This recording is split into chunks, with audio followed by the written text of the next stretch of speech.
We're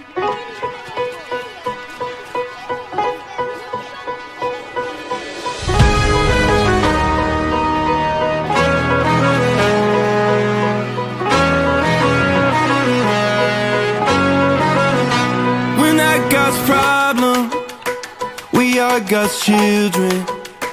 We are not hopeless, we're what He's building.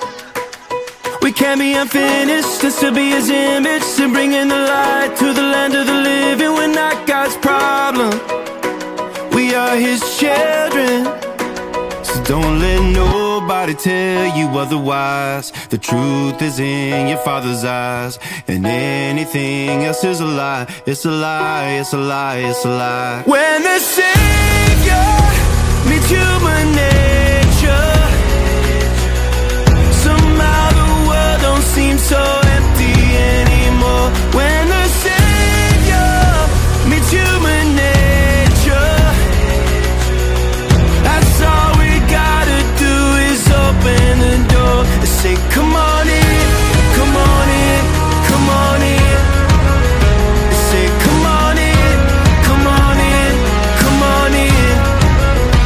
We're not God's problem, we are God's family. We're at the table like it's Thanksgiving.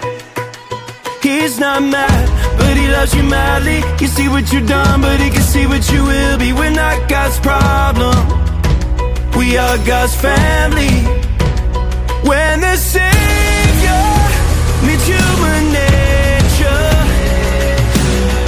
somehow the world don't seem so empty anymore. When the Savior meets human nature, that's all we gotta do is open the door and say, come on in, come on in, come on in. And say, come on in, come on in, come on in. Here's the thing, being human means making mistakes. But don't be mistaken, being human means you're worthy of love, you're worthy of love. So don't let nobody tell you otherwise. The truth is in your Father's eyes, and anything else is a lie. It's a lie, it's a lie, it's a lie. When the Savior